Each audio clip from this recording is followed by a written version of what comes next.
Moi, je m'appelle Olivier Parentler et j'ai parti au GIAG depuis 2 ans, qui est, dans le fond, on offre des services d'agriculture de précision aux agriculteurs, plus précisément avec les drones.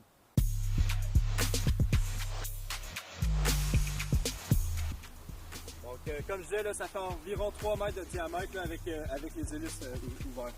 C'est assez abordable, ce drone-là. Donc, c'est une machine qui va coûter à la base pas très cher. Les coûts d'opération sont très bas, puis l'entretien qui est très bas aussi.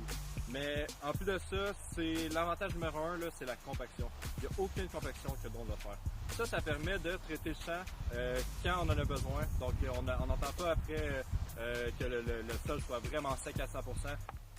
Donc là, j'ai sorti la station DRTK2, qui est dans le fond, qui va utiliser le système RTK pour pouvoir permettre au drone de savoir sa position vraiment au centimètre près. Donc, tu sais, comme dans le fond, le drone, quand il fait un arrosage, une opération, c'est vraiment là, autonome à 100%. Donc, le drone, il va se lever, il va aller exactement où est-ce qu'il a arrêté la dernière fois, il va aller à la hauteur désirée, il va arroser. Quand il est vide, lui, il sait, il arrête, il se relève à une hauteur sécuritaire, il vient, il ratterrit exactement à la même place. Donc, ici, c'est la télécommande du T40. On voit là, il y a quand même un assez grand écran pour, on peut voir dans le fond, il y a une caméra sur le drone aussi, donc on voit toujours la position du drone et tout ce qui s'en va en temps réel. On voit aussi toutes les données, donc combien de litres qui restent dans le réservoir, le pourcentage de la batterie, la position dans le champ, puis le pourcentage de la job et tout. Là, bref, on peut vraiment tout voir avec le drone. Puis là, donc j'ai allumé la télécommande, là je vais aller allumer le drone.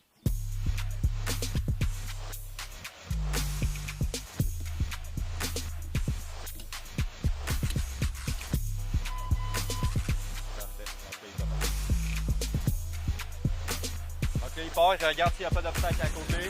Là, il va se mettre à 30 mètres. Et encore une fois, je sais que ça vient. Donc là, il est à 30 mètres. Il va aller commencer ses opérations. Il va descendre la caméra vers le bas. Puis il va commencer à prendre les photos. Photos que j'ai à voir en temps réel dans la télécommande.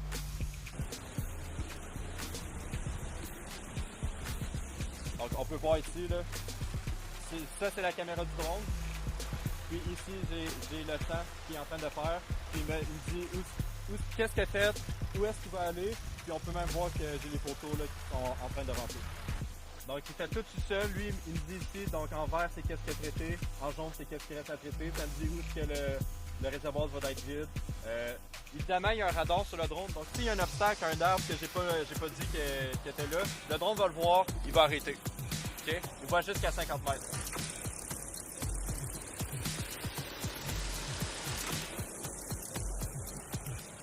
Les pesticides, puis ça, c'est le problème qu'on a présentement.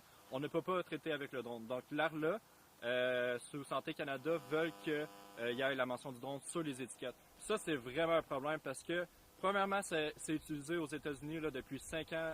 Ils mettent des pesticides. Ça a fait, encore une fois, ça a fait vraiment ses preuves. Ça s'est répandu très très vite parce que ça répondait à beaucoup de besoins.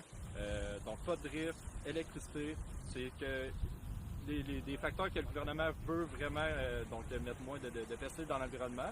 Le drone répond à ça.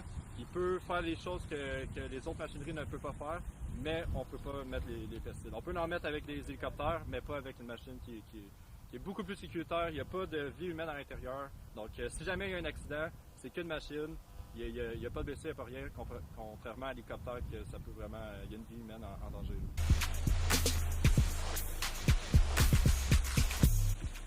J'ai touché à aucune des commandes, c'est tout fait automatiquement.